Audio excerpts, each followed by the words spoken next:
Em nome da professora Eliane Ottaviano, bem-vindos a mais uma live da MLaw Academy, Escola e Pós-Graduação de Direito Marítimo, Portuário, Aduaneiro e dos Transportes.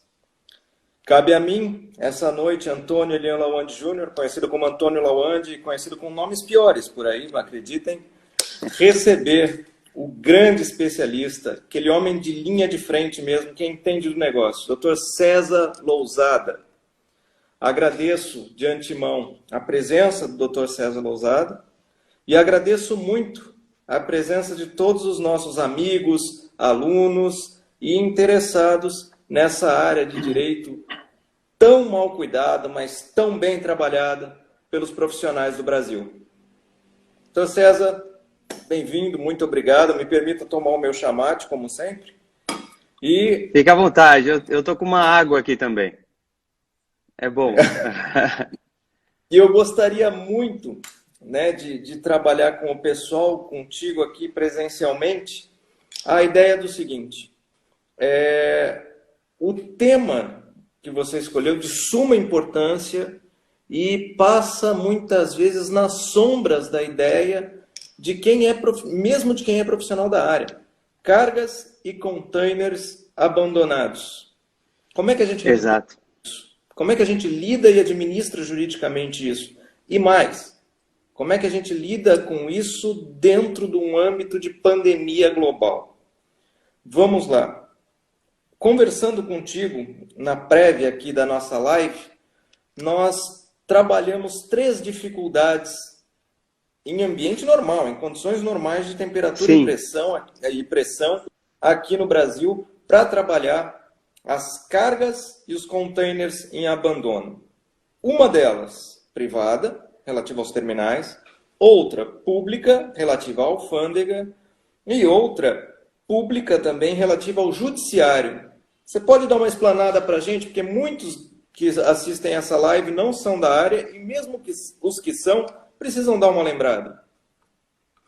Claro. Bom, primeiro eu gostaria de agradecer o convite feito pela professora Eliane, pelo pessoal da Maritime Law Academy, né? E parabenizá-los também pelo projeto muito legal de fazer uma live por dia, né? Durante esse período, para que as pessoas fiquem nas suas casas e agreguem conhecimento.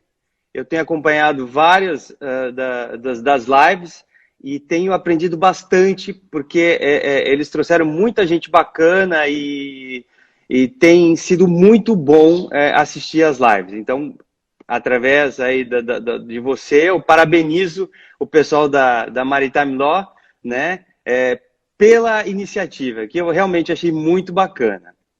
Bom, no que diz respeito às cargas abandonadas, propriamente ditas, né, o que eu tenho observado durante esses anos em que tenho advogado na área é que realmente é um problema muito sério e que nem todo mundo se apercebe dele. Só quem sente no bolso, digamos assim, é que acaba tendo que lidar com essa situação, né? Então, o que eu vejo muito são armadores que às vezes têm que mudar toda uma logística interna por conta da falta de equipamentos, né? E nestes tempos, isso vai acabar sendo um problema que vai ser mais, vai incidir mais sobre os transportadores marítimos, na medida em que os problemas com a alfândega agora para a liberação de cargas, os valores de armazenagem vão acabar aumentando, então muita gente vai acabar deixando sua carga, sua mercadoria no porto, e isso vai fazer com que os armadores tenham que movimentar toda uma questão de logística para poder recuperar esses containers, às vezes administrativamente, e se não conseguirem administrativamente, até judicialmente terão que buscar, né, socorro no judiciário para poder recuperar esses seus equipamentos, né? No que diz respeito a alguns problemas, pode falar.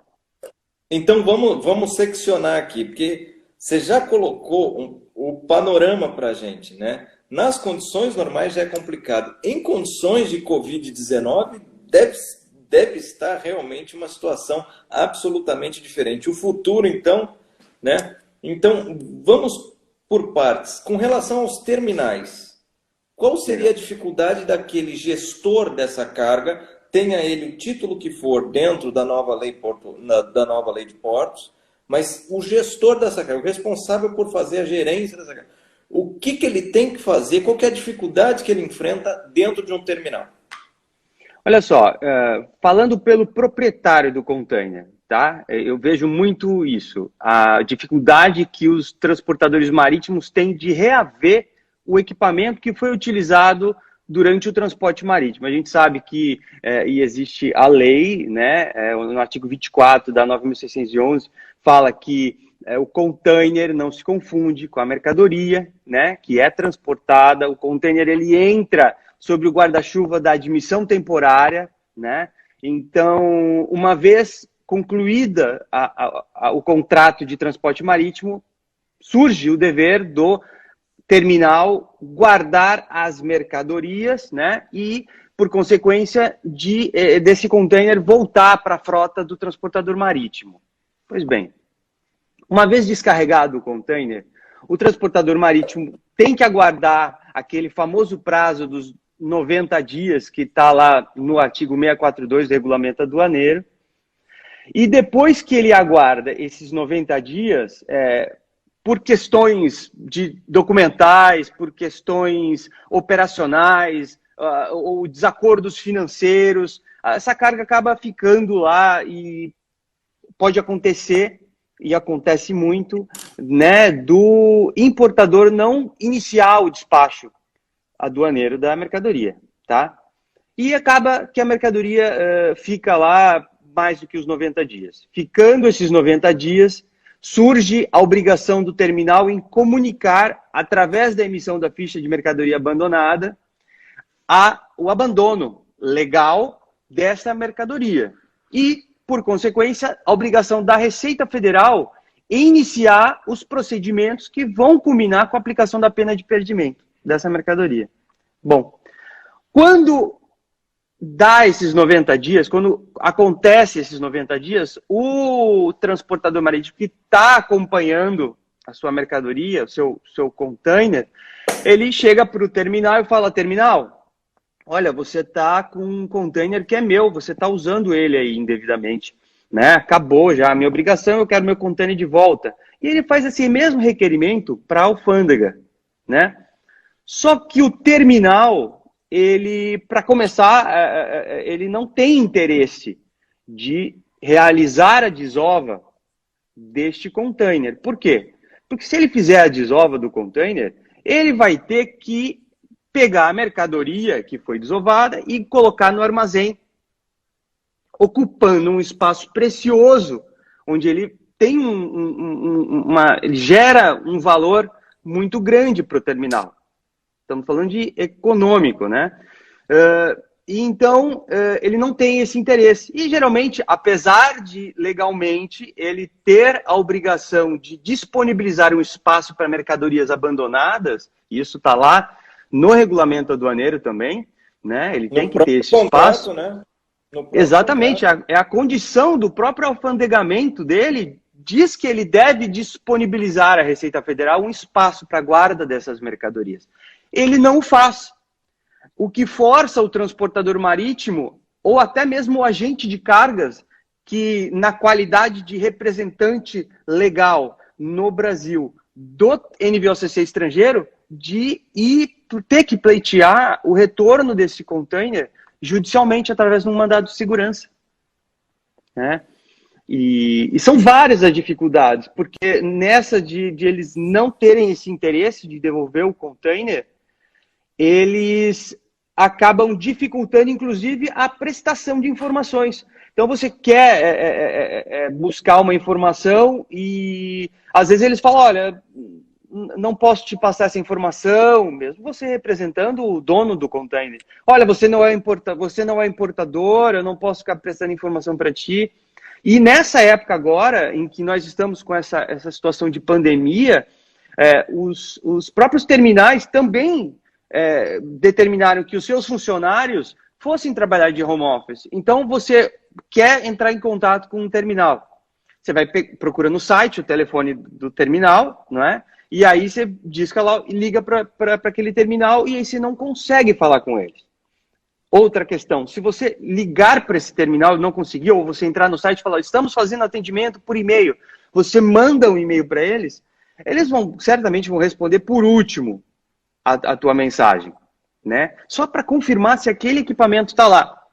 E por que eu digo para confirmar se o equipamento está lá? Porque é comum que uma carga descarregue no terminal e no mesmo dia essa carga, por um acordo do próprio importador com outro terminal, ela seja redestinada para esse outro terminal, onde ela terá condições melhores de armazenagem e valores melhores e tal. Então, às vezes o importador ele negocia com um armazém retroportuário para onde ele destina essas mercadorias. Então, para o armador, ele sabe que ele descarregou naquela zona primária ali. Mas ele não tem o controle, e a maioria deles não possui esse controle, para onde é que ele foi. Então, a gente tem que aqui fazer um trabalho de investigação, porque às vezes acontece isso. Então, ele vai para esse outro terminal e você tem que buscar essa informação no terminal alfandegado da zona primária, onde ele descarregou, depois ir buscar de novo essa informação, a confirmação de que ele foi transferido para outro, porque às vezes ele já foi e às vezes ele já está na mão do importador. Então você tem que fazer essa investigação, todo esse trabalho burocrático para poder primeiro localizar o container, para depois solicitar a quem de direito a devolução do equipamento, né? E mais uma vez, é aquela situação do Estado. Ele cria uma lei, é uma lei razoavelmente muito boa, só que a parte da administração, tanto infraestrutural quanto de atos administrativos normativos, não correspondeu à lei, né? É aquilo que a gente conversou, e aqui dando uma pincelada muito rápida, porque nosso tempo é restrito, aquele equipamento eletrônico que trabalha justamente o tracking da carga nesses momentos de zona primária mais críticos do desembarque da carga, do desembaraço da carga, simplesmente não existem. São empurrados na conta, normalmente, de um advogado, de um agente, do que quer, normalmente do advogado, né? Que é o que você falou, o advogado acaba fazendo um trabalho de praticamente um investigador, praticamente um perdigueiro. Exatamente, é por aí. Isso é muito... Em tempos de pandemia, foi o que você falou, você não consegue nem achar a pessoa com a qual você vai trocar informações. Deve ser um negócio espetacular esse momento, né? Antônio, eu achei muito interessante quando você me falou outro dia que lá nos Estados Unidos, em Houston, na experiência que você teve lá, a própria Receita, quando essa mercadoria, esse container entra no país, ele acompanha, existe um registro feito que determina, olha, esse container eletronicamente mostra a posição, exatamente, e é um controle feito pelo Estado, não é? Porque Sim, na verdade são câmeras, foi o que eu te falei, a lei daqui é muito estruturada em experiências de fora. E quando você abre um terminal alfandegado e assina, ou melhor, adere com determinadas adjudicações, com as quais você mesmo propôs num determinado momento,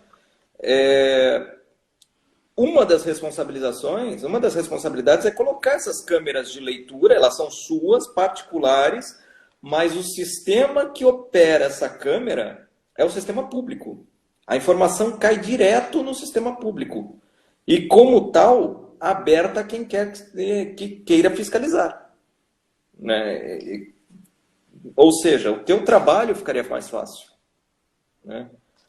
Exato. Você sabe que é comum que os juízes federais eles considerem que apesar da mercadoria teoricamente estar dentro de uma zona primária ou zona alfandegada, tá? Eles consideram que a partir do momento em que essa mercadoria já foi desembaraçada, e aí eu estou dizendo com relação ao equipamento só, ao container, a devolução desse equipamento, que uma vez que essa mercadoria já está desembaraçada, esgotou-se qualquer obrigação da alfândega em relação àquela unidade. Então eles falam assim, olha, eu não tenho mais interesse nesse container, né? Então apesar dele estar dentro de um terminal alfandegado e sob a jurisdição da própria alfândega, não é? Não tenho mais obrigação nenhuma com esse container. Então se você quiser recuperá-lo, você terá que buscá-lo através da Justiça Estadual, numa ação ordinária de obrigação de restituir a devolução desse container. Entendeu? Espetacular. Quero aproveitar esse intervalo entre uma coisa e outra para registrar a presença justamente da minha madrinha, da grande dama do direito marítimo desse país, doutora Eliane Ottaviano. Além dela, grandes profissionais, Vanessa Valois, Maria Cristina Gontijo, Marcelo Mata, Jaqueline Rolim, todos e muitos outros profissionais que eu gostaria de ter 1 hora de citação aqui, mas fantástico. Todos o nosso grande abraço, ainda que digital, para que vocês não peguem determinados vírus, etc. e tal, tá? Então, e eu gostaria de dizer que eu sou um admirador aí, né, da professora. Oi? Não, eu admiro a maioria dessas pessoas que você falou aí. O trabalho deles aí. Eu tenho acompanhado, né? Eu acho incrível. Muito bacana. A gente sempre aprende, né? Essa troca, e eu acho muito legal isso, essa troca de ideia, né? Essa troca de conhecimento é muito legal, porque em uma área, a gente sempre aprende uma coisinha ou outra, ou alguma coisa que você escuta numa live pode te dar um insight e fazer com que você, olha, não pensei em fazer, vou fazer desse jeito, vou fazer daquele outro. Eu acho muito bacana. Ninguém sabe tudo e inovação é isso, né? É troca. Fantástico, fantástico. A gente sempre está aprendendo. Você tocou num ponto muito legal agora. Receita e Judiciário. Que já são órgãos que, por si, têm determinadas características, têm determinadas balizas. Como é que fica a história dos procedimentos dentro da Receita Federal, ou de cada Receita Federal, porque é praticamente um feudo, mudou o porto, mudou a regra, né? E especialmente de uma questão do Judiciário analisando esse tipo de coisa. Temos juízes prontos para analisar esse tipo de coisa? E mais, com o plus da crise? Com o plus da Covid? Antônio, você falou bem. Infelizmente, né, eu vou começar com relação à própria alfândega, né? A gente tem encontrado, o pessoal lá do escritório, a gente tem encontrado muita dificuldade, né? Pelo seguinte motivo, mesmo antes do problema da Covid, visualizava-se uma receita de um estado de uma forma e de outro estado de outra forma, e se você vai para o sul de outra forma. Então, assim, apesar da alfândega, da instituição, né, do órgão, Secretaria da Receita da Fazenda, ser um órgão federal e supostamente único, né, para o Brasil todo, o que se observa na prática é que cada estado tem um jeito diferente de analisar cada questão, mesmo procedimentalmente.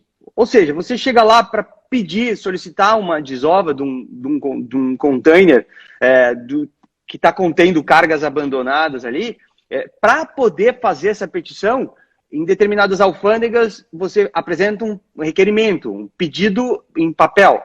Em outras alfândegas você faz lá, através de SVA, faz lá no ECAC, e tem outras alfândegas que, mesmo utilizando o ECAC, essa ferramenta, né, eles têm procedimentos diferentes. Um, você tem que mandar um e-mail para abrir o dossiê, outra você pode você mesmo peticionar e basta assinatura eletrônica, outro você tem que comparecer e agendar. Então, assim, causa uma confusão, assim, sabe? Então você tem que, aos poucos, entender que cada estado trabalha de um jeito. Basta dizer, a própria Justiça Federal. Uma trabalha com PJE, outra trabalha com EPROC, outra trabalha, sabe? Agora a maioria delas... que é maravilhoso, que voltou à moda, Desculpa, né? não entendi. Oi? O código de processo da vara, que é maravilhoso, voltou à moda, né? Especialmente para É, quem trabalha com tutelas de urgência, que é o teu caso, que é o meu caso, né? é, Então, então, é, então a gente tem observado muito esse problema, né? Cada receita trabalhando de uma forma e aí desaguamos no judiciário. E aí a gente encontra aquela dificuldade que a gente já havia conversado outro dia, que realmente não temos juízes especialistas na área, né? E que quando eles visualizam uma questão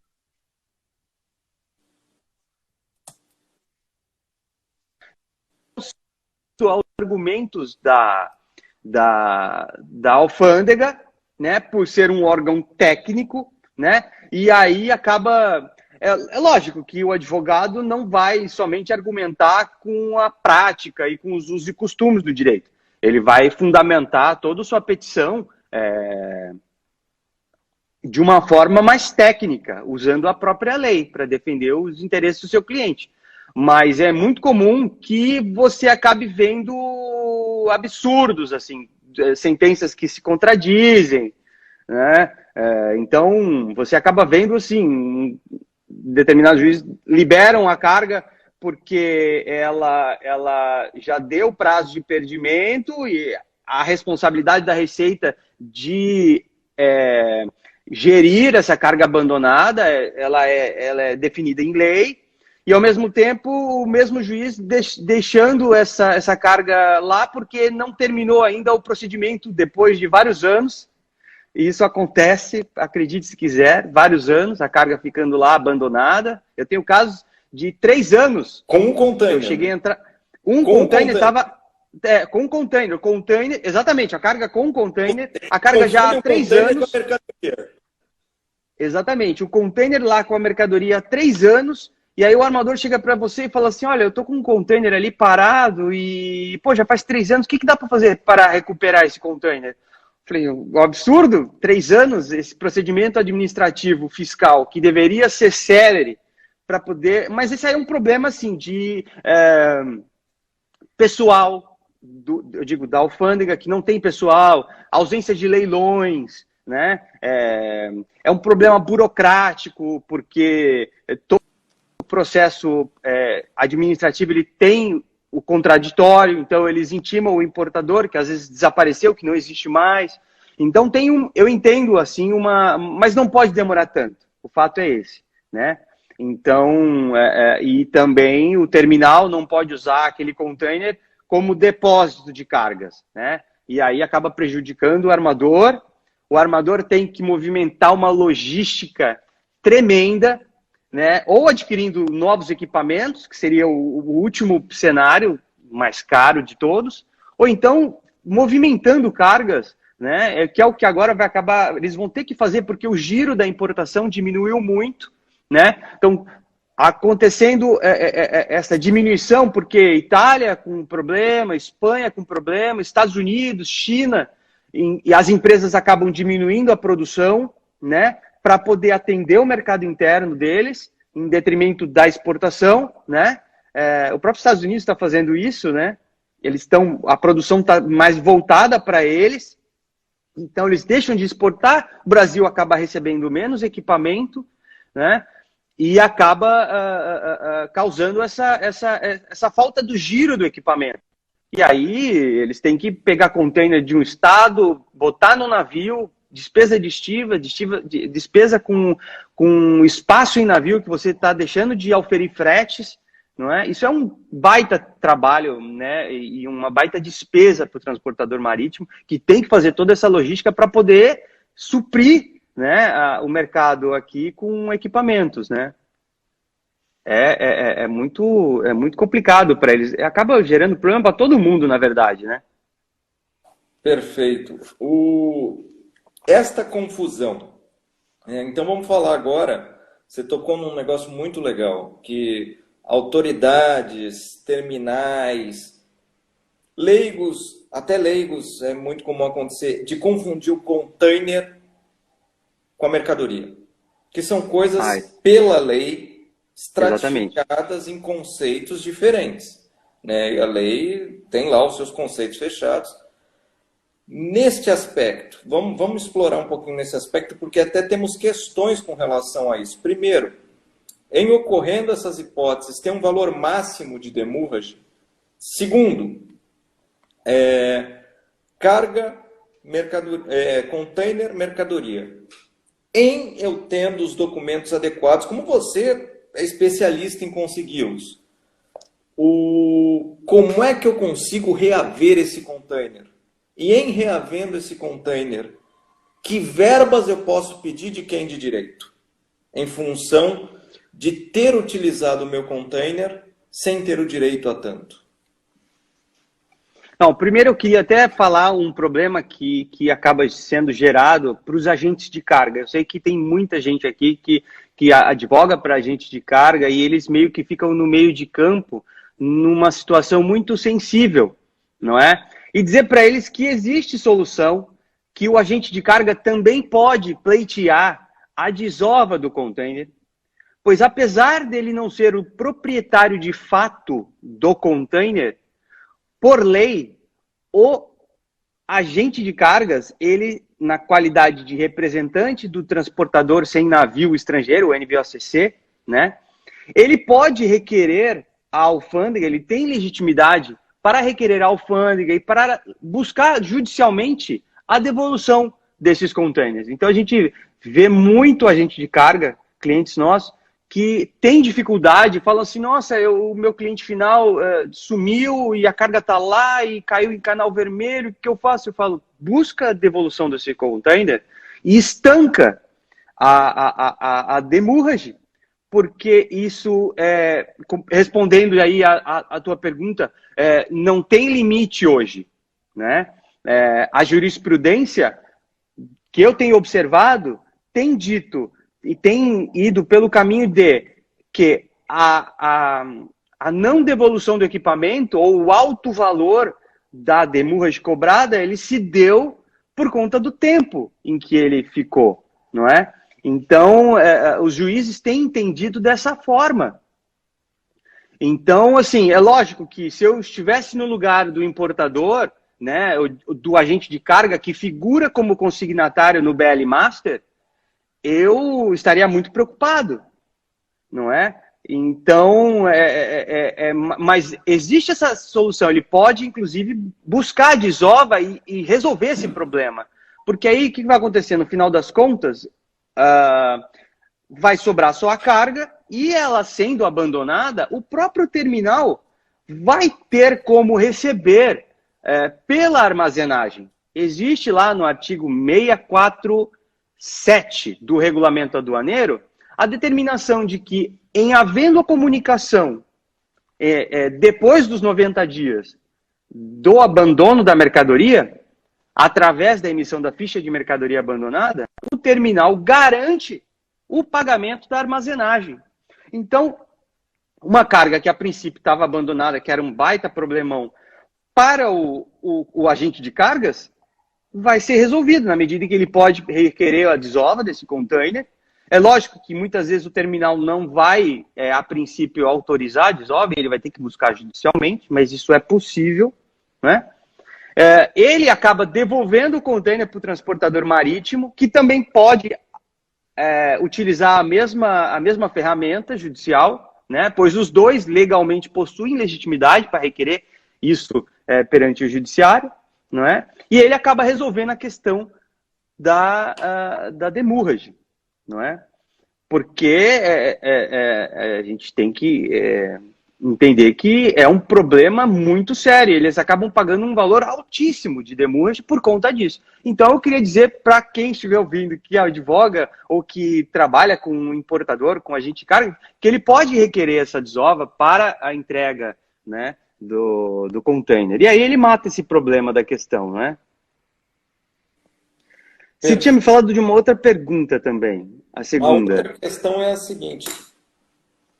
Suponha que a questão chegue tardia na tua mão. Muito embora já existam documentos, né, Pensem na declaração da própria Receita, falando, eu não tenho mais nada a ver com isso, a carga já está desembaraçada, a carga não tem nada a ver com container, já requeriu o container, ele não devolveu. Além das medidas para reaver o container, eu posso cobrar determinada coisa dele por justamente manter em guarda e usar aquilo que não é dele? Exato. Eu entendo que é, inclusive, viável, apesar disso não acabar acontecendo muito, tá? Porque o terminal e o armador, eles têm uma relação, né?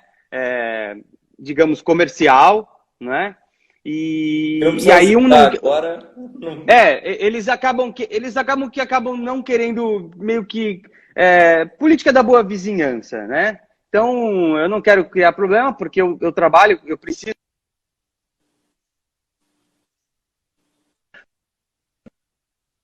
Uma vez que o transportador, e até está lá no Decreto-Lei 116,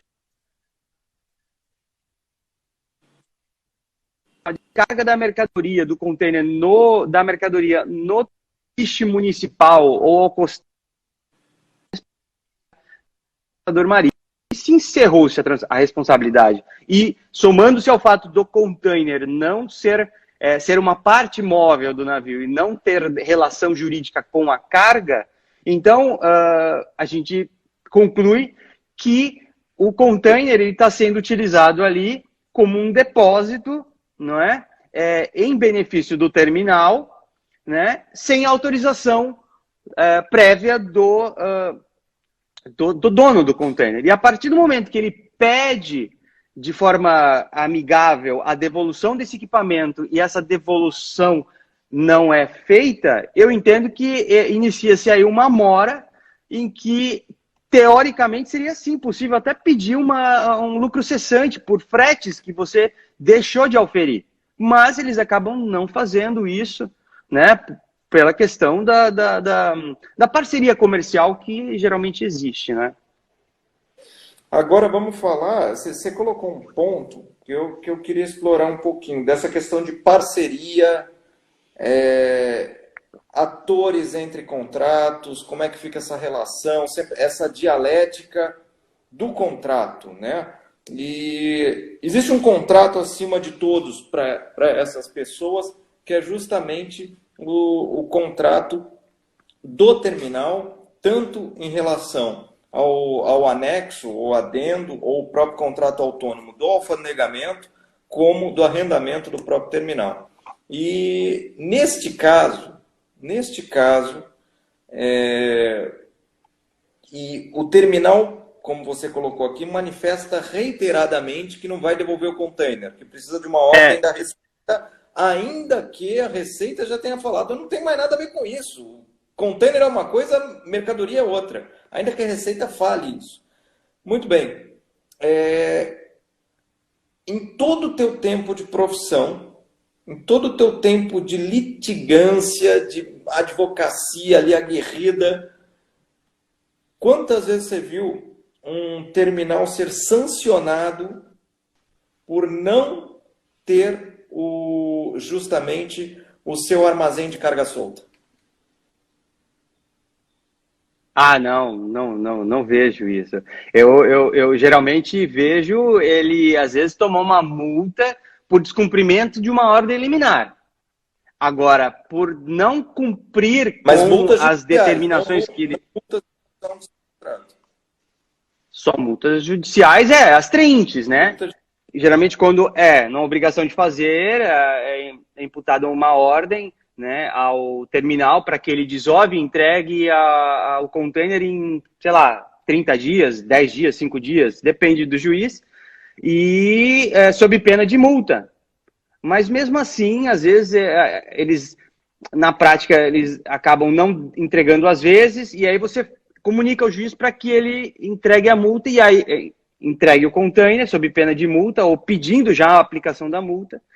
E o que acontece é que a gente vê, às vezes, o juiz pedindo explicações para o terminal, falando, amigo, por que você não está devolvendo o container que eu mandei devolver? Não é? Mas, enfim, eles acabam devolvendo, porque eles têm que cumprir a determinação judicial. Não tem o que discutir, né? Mas a questão, inclusive, o que eu gostaria de te dizer é que há alguns anos houve uma ordem de serviço ali em 2004, tá? Da Alfândega de Santos, que dizia que a desunitização de mercadorias importadas que tinham sido objeto de apreensão não dependiam da autorização prévia da alfândega. Então, você muitas vezes requeria a desova à alfândega, tá lá, a ordem de serviço número 4, de 29 de setembro de 2004. E aí ele dizia que basta que você solicite diretamente ao terminal para que ele efetue a desova. Por outro lado, você chega para o terminal e fala para ele, amigo, existe a ordem de serviço, estou requerendo o meu container de volta, por favor, fique com a mercadoria. Ah, não tenho espaço para guardar essas mercadorias. Então, apesar da ordem de serviço ser clara, eu não tenho espaço. Só que tem um problema. Para que esse terminal obtivesse a condição de alfandegado, ele obrigatoriamente deve possuir espaço para guarda, né, e proteção e acondicionamento dentro do armazém para mercadorias retidas, mercadorias abandonadas, entendeu? Então existe o regulamento aduaneiro dizendo isso. E várias outras portarias. Quer ver? Eu estou aqui com uma portaria, chama-se Portaria da Receita Federal 3.518 de 2011. Fala assim, ó, o alfandegamento compreenderá, inciso 6º, estruturas de armazenagem, tais como silos e tanques, pátios e edifícios de armazéns ou qualquer outra estrutura adequada à guarda e preservação de carga. E qualquer lei que você vai observar, ela não fala de containers, ele fala da mercadoria. Mas por que ele fala da mercadoria?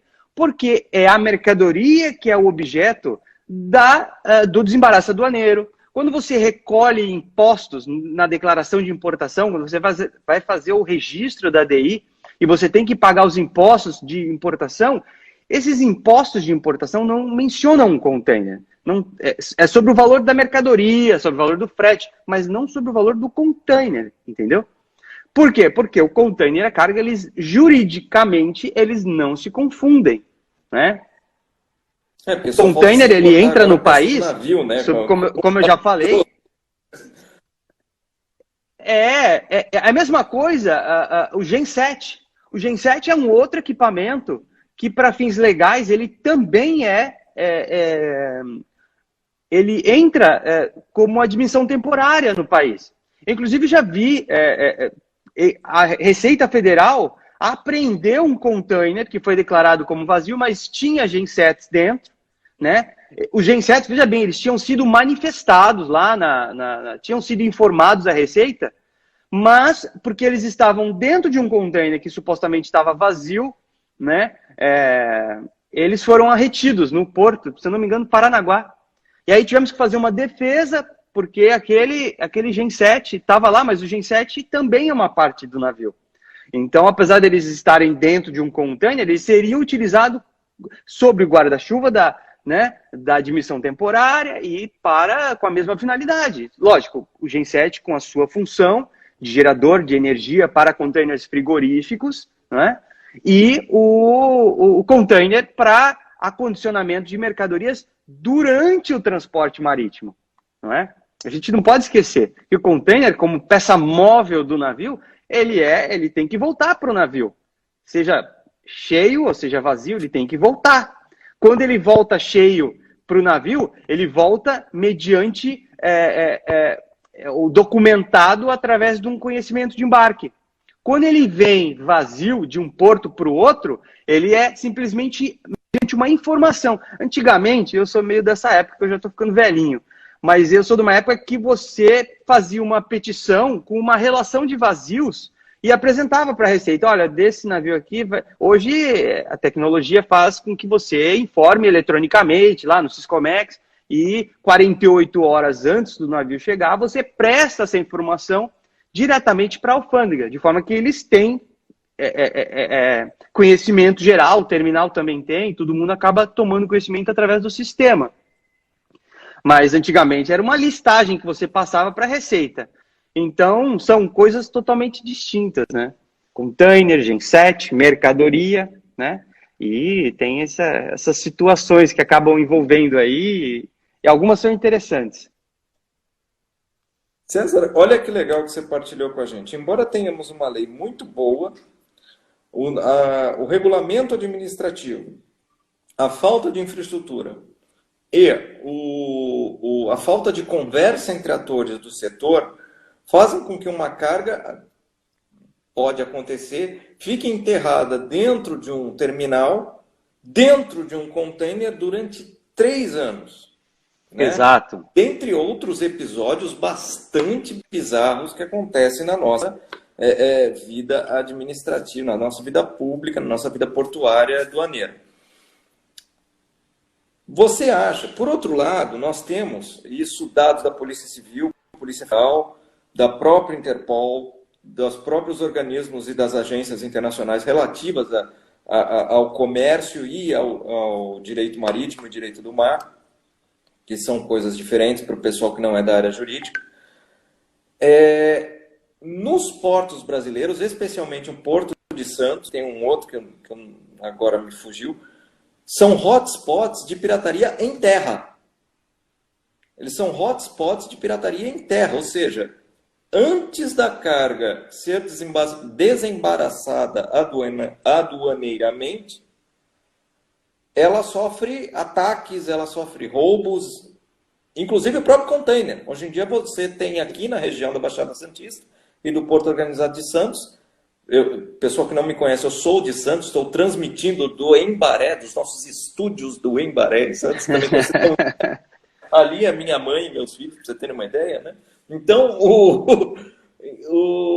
você tem em terra caso internacional de pirataria, de interesse internacional. Exato. Você acha que esta falta de conversa guarda alguma sintaxe com a incidência dessa pirataria? Pelo tempo Sim. que fica demorando, pelo tipo de informação que transita trocada na mão errada? Como é que você acha? Antônio, eu acho que sim. Inclusive, um tempo atrás eu fiz uma pesquisa quando eu escrevi um artigo sobre cargas abandonadas, que inclusive foi publicado num livro do Congresso de Direito Marítimo. Foi publicado no livro que foi organizado pela Maritime Law Academy, né? O livro do Congresso de Direito Marítimo e Portuário, né? Eu acredito que uns 2 anos, mais ou menos. Eu fiz um estudo e, na época, eu verifiquei que nos portos brasileiros haviam cerca de aproximadamente 5.000 containers abandonados. É muita coisa. Isso aí a gente está falando de vários armadores, vários agentes de carga. Então, você imagina a quantidade, porque existe realmente essa falta de controle. Vira e mexe, você está viajando, e aí você olha assim num cantinho ali não sei, um lugar assim, tem um container todo enferrujado, você fica imaginando assim, poxa, aquele container veio para trazer alguma mercadoria, ele foi disponibilizado para aquele importador, e aí de repente aquele importador quebrou, mas aí pegaram aquele container, esconderam, e o armador perdeu o tracking daquele equipamento. Container, né? Não tem assim, né? E tem o número, e aí eles simplesmente vão lá e apagam, pintam, pronto, já descaracterizaram, não é? É lógico que toda vez que você faz a venda de um container, ele tem que ser desembaraçado, ele sai daquela condição de admissão temporária e ele vai ter que ser desembaraçado como um bem de consumo, para consumo, exatamente. E aí você pode utilizar, e tem armadores que inclusive vendem containers usados. Isso é normal, você vai lá no site do armador, eles têm isso para vender. Mas tem aqueles casos também dessa quantidade enorme de containers que às vezes saem e você não observa uma fiscalização mais efetiva sobre esses equipamentos. E aí eu faço até um meia-culpa, porque os transportadores marítimos, os agentes de carga, eles acabam meio que naquela loucura de importação, entrada, saída, entrando, saída, às vezes acaba ficando, né, ficando ali de lado uma questão de um container que acaba sendo devolvido 2, 3 anos depois, não é? E, inclusive, é comum, às vezes, você ver reclamações de agente de carga falando, nossa, mas esse container descarregou faz 2 anos e só agora que o armador está me cobrando essa demurrage, entendeu? Então, é um tempo, é um lapso temporal muito grande, né? Tanto é que essa questão da demora gerou várias discussões jurídicas com relação à prescrição, não é? 5, 10, 3, 1 ano. Então, assim, dá para você escolher, não é? Hoje, mais consolidada, 5 e 10 anos, mais pacificada, mas está aberto ainda, né? A questão para discussão, não é? E sempre estará, porque a lei ela é muito dinâmica, o direito é muito dinâmico, né? Então, às vezes o tribunal entende durante muitos anos, entendeu que era 1 ano, depois começou a entender que era 3 e 5, depois 10 e 5. Então, é uma questão muito dinâmica. O direito é muito legal por causa disso, né? Isso que deixa a gente apaixonado, quem gosta de direito é assim. Porque é muito dinâmico.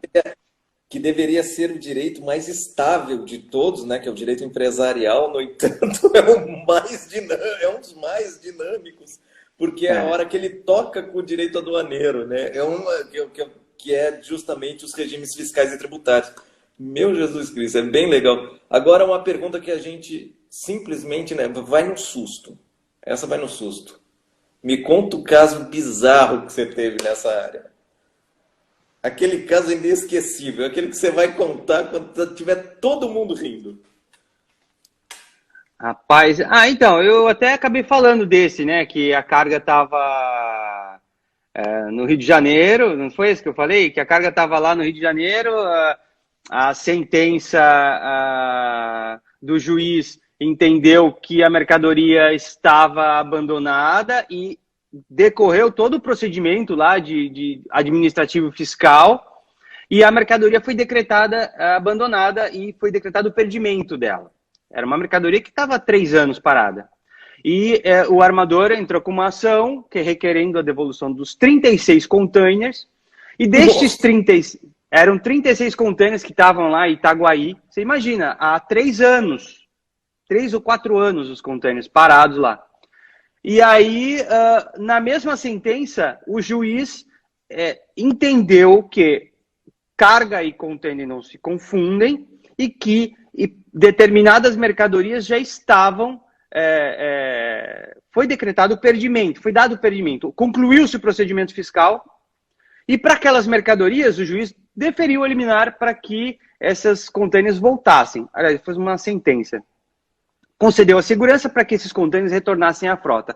Só que outros 10 containers, que também estavam na mesma condição, abandonados há mais de 3 anos, só que, neste caso, o procedimento administrativo fiscal, depois de 3 anos, não havia sido concluído ainda. E, portanto, não havia sido determinado ainda o perdimento das cargas. Ou seja, apesar do juiz, na mesma sentença, entender que carga e container não se confundem, ele falou, não, só que neste caso aqui já foi decretado o perdimento. E só que nesse ainda não, a Receita ainda está lá, deixa eles lá mais uns 2 anos que daqui a pouco eles terminam.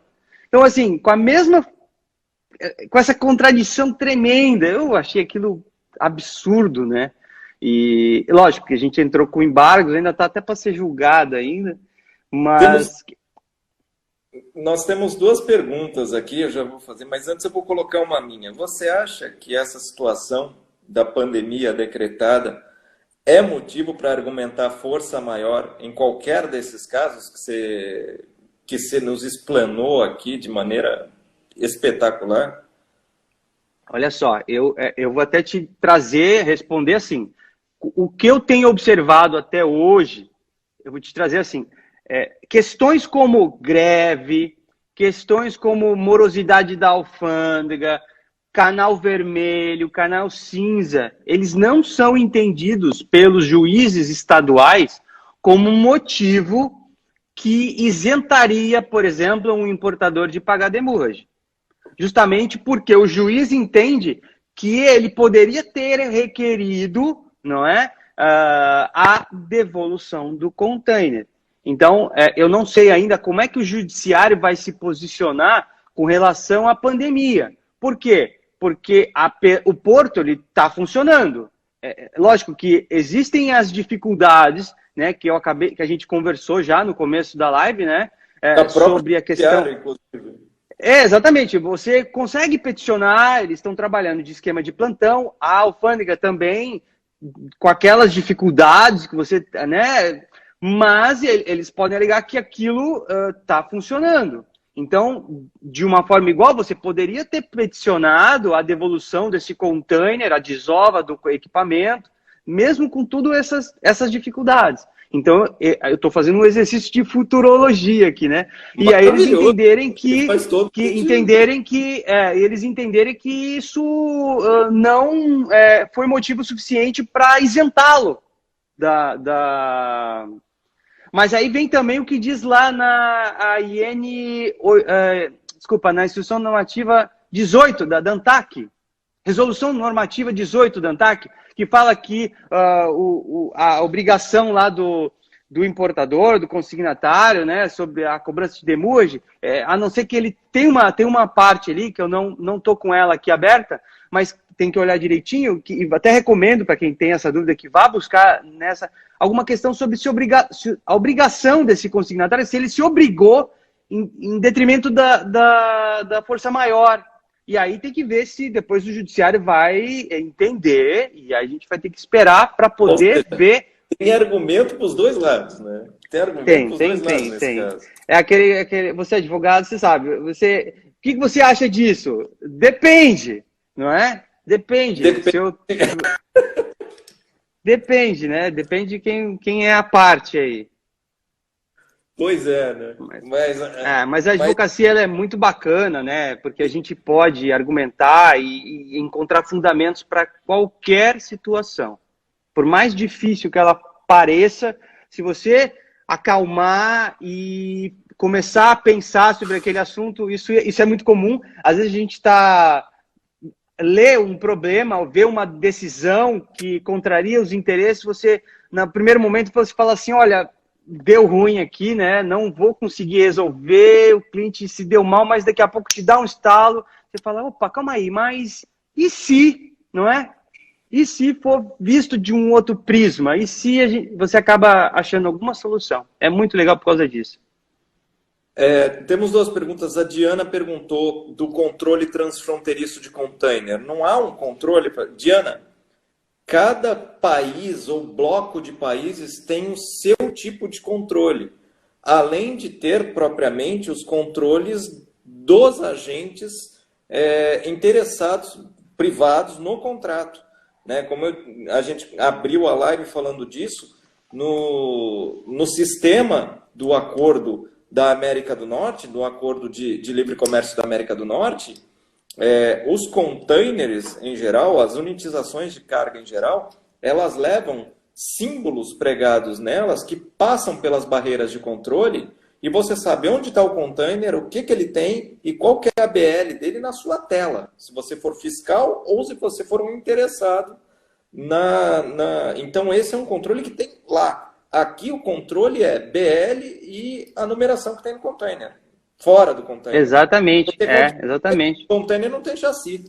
Né? E mesmo quando a fiscalização estadual ou federal é feita, por exemplo, se um caminhão está levando uma carga dentro de um container, ele não vai verificar o número do container, ele vai verificar a documentação pertinente à mercadoria que está dentro, ele vai pegar a nota fiscal para verificar.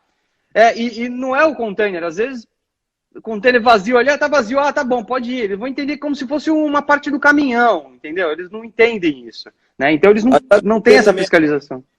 Agradecer também a presença do Capitão Macedo, do Vitor, da Larissa Cunningham, do pessoal que já foi meu aluno e que é meu aluno agora também. Obrigado por virem. E a pergunta do Felipe. Felipe perguntou de quem que é a responsabilidade e a penalidade. Depende de cada caso, Felipe. Porque às vezes o problema foi num erro da Receita, às vezes o problema foi um erro judiciário, às vezes o problema foi um erro do terminal, como por exemplo esse caso dos 3 anos que ele falou, eu julgaria que o erro é do terminal, que o terminal seria o responsável. O terminal não tem interesse de devolver o container, porque para ele está numa boa. A carga foi abandonada pelo consignatário, né? A Receita também falhou porque demorou demais para concluir o procedimento administrativo fiscal, não é? E de repente houve até uma falha do próprio armador que não requereu antes esse container para voltar à frota. Então, todo mundo está errado aí, né? Então, a ideia aqui é fomentar a informação de que é possível, e o que é possível fazer, não é? Para resolver, pelo menos destrinchar essa problemática toda, sabendo que o container pode voltar para a frota, que a carga, a responsabilidade de guarda é do terminal, e a Receita ela tem que fiscalizar, não é? Que tudo que acontece dentro da área alfandegada, só para concluir, ela é da competência da alfândega. A gente pega o regulamento aduaneiro, tá lá, competência da alfândega de administrar, da destinação e manuseio e tudo, e guarda, toda ela é da Receita Federal. Ainda que essa carga esteja dentro de um terminal alfandegado, né? É isso. Querido Lousada, temos 5 minutos. Últimas palavras, alguma mensagem final aí que você queira, pessoal? Olha, eu gostaria de... Meu e-mail? Deixa teu e-mail. Eu tenho por costume sempre postar várias dicas sobre direito marítimo, aduaneiro e portuário no meu Instagram, que é @CésarLousada, não é? No LinkedIn também e no Facebook. Então, quem quiser aí me acompanhar, toda semana estou postando, não é? Depois dessa live eu vou fazer uma sequência de vídeos sobre detalhes que dizem respeito à carga abandonada. Vou postar aí para que vocês acompanhem, né? E fora isso, a gente está no escritório, mas agora estamos todos de home office, né? Fazendo aí o nosso trabalho, que não para, mas de home office. E, no mais, eu gostaria de agradecer a professora Eliane pelo convite, não é? E dizer que eu estou aqui à disposição. E o meu e-mail é cesar@lousadadvogados.com.br. E, mais uma vez, muito obrigado. Prazer falar com você, viu, Antônio?